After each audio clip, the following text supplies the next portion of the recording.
Good morning, friends. Today we are going to discuss chapter number 1. It's computer fundamental. तो आज हम computer fundamental के कुछ सब टॉपिक्स को डिस्कस करेंगे कि कंप्यूटर के जो बेसिक कॉन्सेप्ट होते हैं वो कैसे वर्क करते हैं, कंप्यूटर कैसे काम करता है, उसमें क्या क्या सिस्टम होते हैं, क्या क्या चीज़ें होती हैं, क्या फंक्शन होते हैं। तो इन सारी चीज़ों के बारे में इस चैप्टर में हम पढ़ेंगे। ओके फ्रेंड्स, तो फर्स्टली हम यहाँ पर देखेंगे हार्डवेयर। तो कंप्यूटर में हार्डवेयर क्या होते हैं, या हम सिंपल शब्दों में कहें तो हार्डवेयर वह चीज़ होती है या वह टूल्स होते हैं जिन्हें हम देख या छू सकते हैं। तो कंप्यूटर में दो मुख्य तरीके की चीज़ होती हैं, एक हार्डवेयर होता है, एक सॉफ्टवेयर होता है। सॉफ्टवेयर कंप्यूटर में इंस्टॉल होता है, एक प्रोग्राम होता है जिस पे हम कोई भी एप्लीकेशन काम करते हैं, एक एप्लीकेशन टाइप की होती है, एप्लीकेशन ही होती है जिस पे हम वर्क करते हैं। और हार्डवेयर जिससे वर्क करते हैं, यानी कि कुछ टूल्स होते हैं, कुछ डिवाइसेस होती हैं। जैसे यहाँ पर दी गई है एक CPU, जिसका फुल फॉर्म होता है सेंट्रल प्रोसेसिंग यूनिट। यहाँ लिखा है it is the brain of a computer, a component that actually executes instruction organized in program and tells the computer what to do. CPU जो होता है वह कंप्यूटर का दिमाग होता है, और उसका काम जो होता है वो कंप्यूटर में जितने भी प्रोग्राम्स होते हैं या जिन्हें हम सॉफ्टवेयर कहते हैं उनके इंस्ट्रक्शंस को एग्जीक्यूट कराना होता है। या सिंपल शब्दों में कहा, जितना भी हम डेटा कंप्यूटर को देते हैं उस डेटा को कंप्यूटर प्रोसेस करता है और उसका रिज़ल्ट देता है। तो जो प्रोसेस करता है वो CPU के द्वारा किया जाता है। सेकंड देखिए, यहाँ पर लिखा है मेमोरी। मेमोरी यहाँ लगा fast expensive short term memory. Friends, computer में कुछ खास तरह की मेमोरी होती है जिसको हम जैसे रैम बोलते हैं। रैम उसका काम होता है कि कंप्यूटर में किसी भी एप्लीकेशन जिसको हम रन कराना होता है, रैम हमको एक प्लेटफॉर्म प्रोवाइड कराती है कि आप यहाँ पर भी किसी भी एप्लीकेशन को यहाँ पर रन करा सकते हैं। यानी कि जैसे हमको अगर कोई गाना सुनना है तो कंप्यूटर या मोबाइल में आप देखोगे कि वहाँ पर रैम होती है।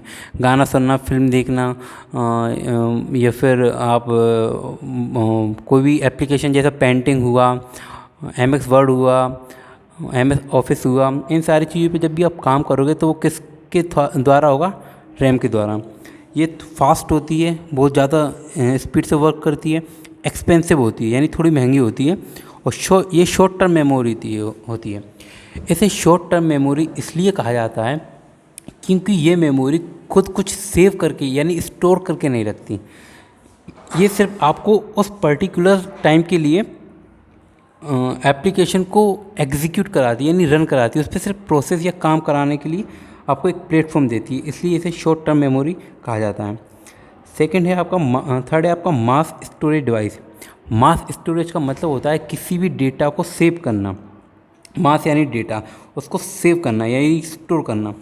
ये स्लोअर यानी कि थोड़ी स्लो होती है, चीपर यानी सस्ती होती है, और लॉन्ग टर्म मेमोरी यानी कि लंबे समय तक किसी भी डेटा को सेव करके रख सकती है। जैसे कि अगर आपको अपने फ़ोटोज़, वीडियोज़ या डॉक्यूमेंट्स वगैरह किसी को सेव करना होता है तो आप उसे जिस जगह सेव करते हैं वो उसके मास स्टोरेज डिवाइस होती है। जैसे कि एग्जांपल लें हार्ड डिस्क। कंप्यूटर की जो हार्ड डिस्क होती है उसमें हम किसी भी प्रकार के डेटा को स्टोर करके रख सकते हैं। ये थोड़ा चीप यानी कि सस्ती होती है, स्लो होती है, और लंबे समय तक यानी लॉन्ग टर्म मेमोरी होती है। नेक्स्ट है आपका इनपुट डिवाइस। इनपुट डिवाइस क्या होती हैं?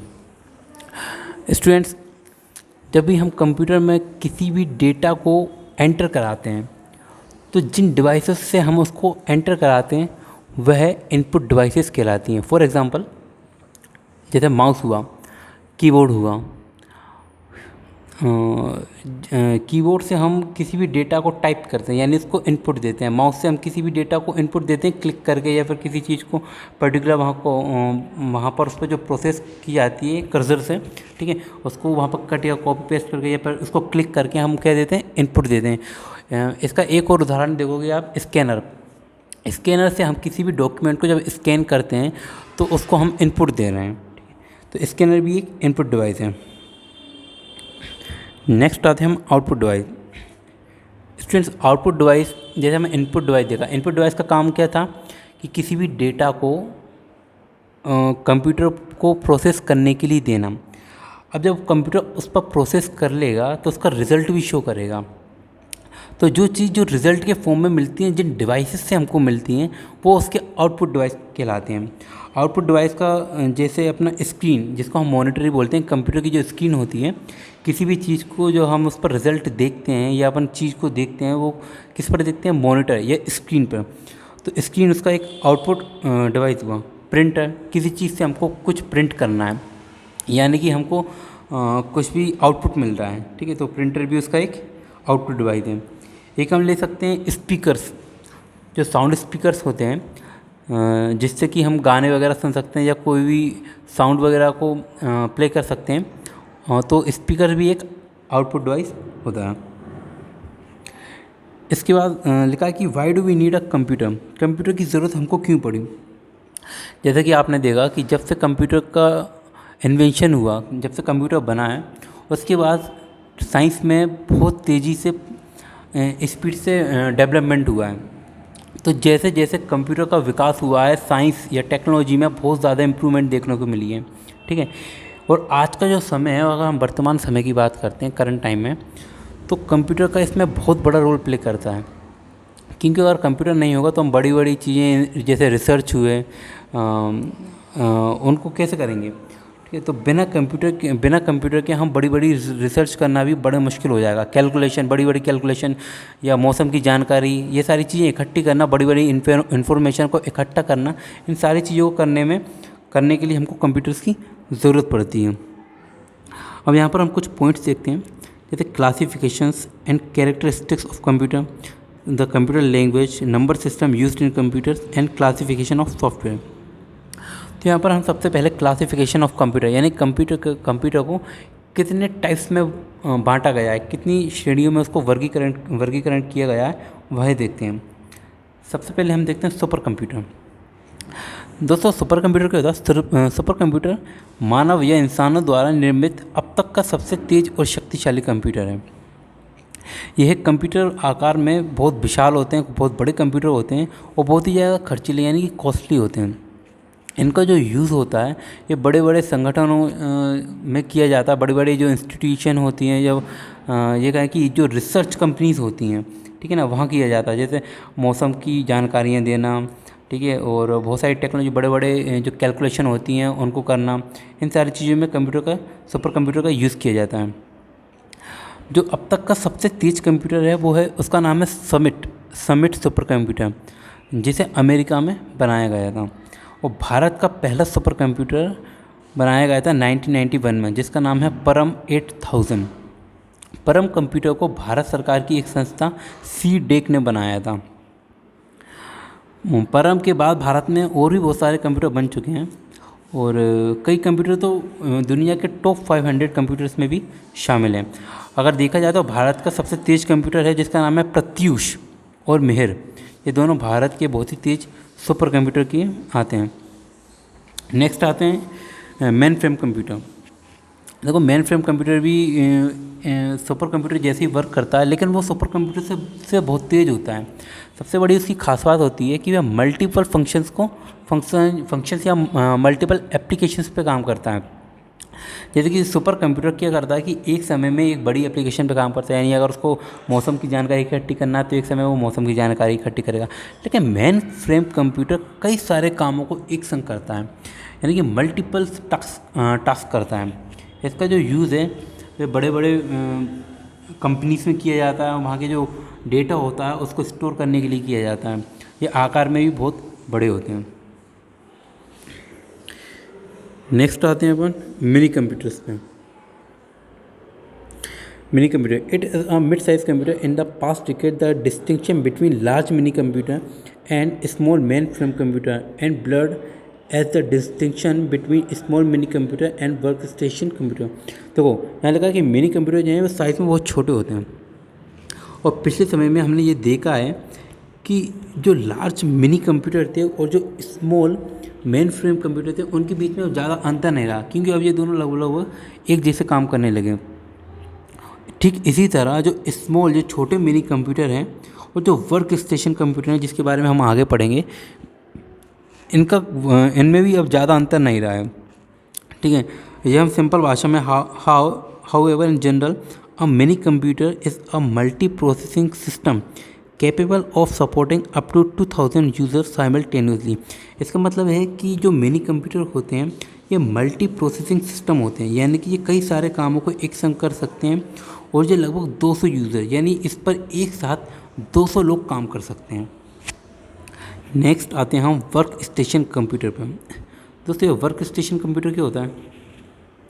देखो, आमतौर पर ऐसा कंप्यूटर जो किसी नेटवर्क से कनेक्ट हो उसे ही वर्क स्टेशन कहते हैं। जैसे आपने देखा कि नेटवर्क यानी इंटरनेट से हम कनेक्ट रहते हैं, ठीक है। तो जो कंप्यूटर इंटरनेट से कनेक्ट होता है उसको हम मेनली क्या बोलते हैं? Work station computer. देखो, it is a type of computer used for engineering application, CAM, ठीक है। ये जो वर्क स्टेशन कंप्यूटर है इसका मेन काम होता है कि जैसे कोई इंजीनियरिंग एप्लीकेशन, जैसे कैड का मतलब होता है कंप्यूटर एडेड डिज़ाइनिंग। जैसे अगर हम किसी घर का स्ट्रक्चर बनाना होता है, जैसे आर्किटेक्चर जो पहले हाथों से डिज़ाइन बनाते थे, आजकल वो कंप्यूटर का यूज़ करते हैं, उसमें यूज़ कर सकते हैं, ठीक है।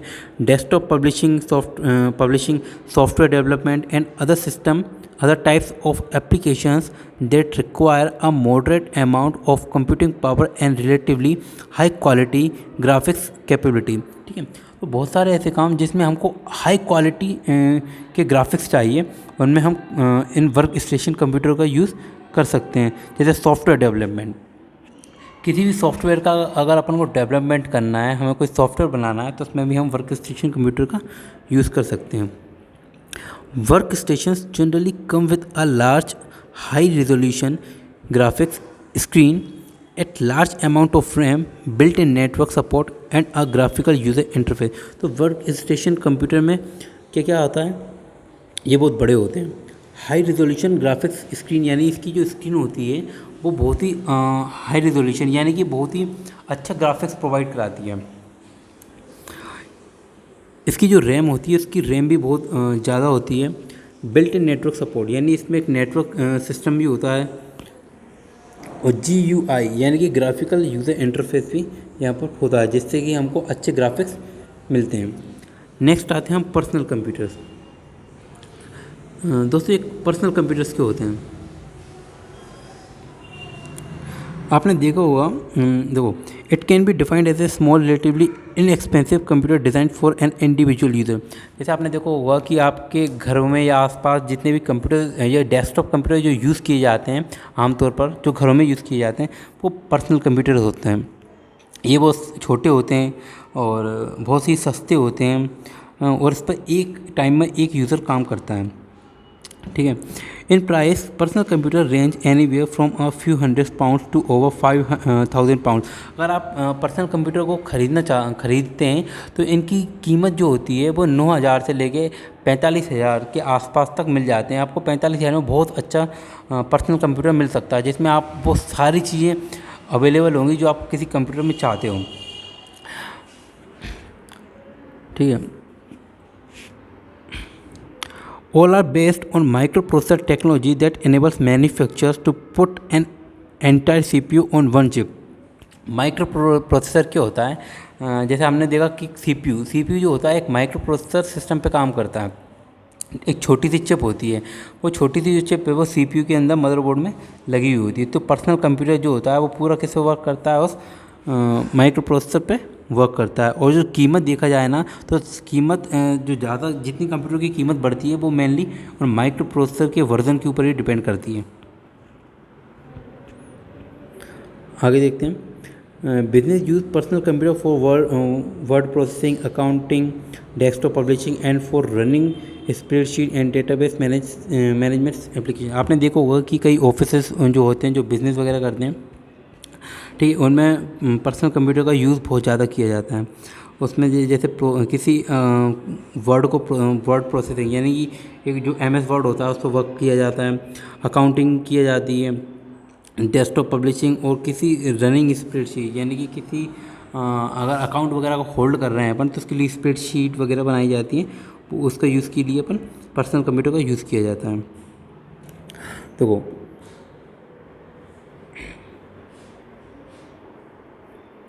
Personal computer first appear in the last 1970।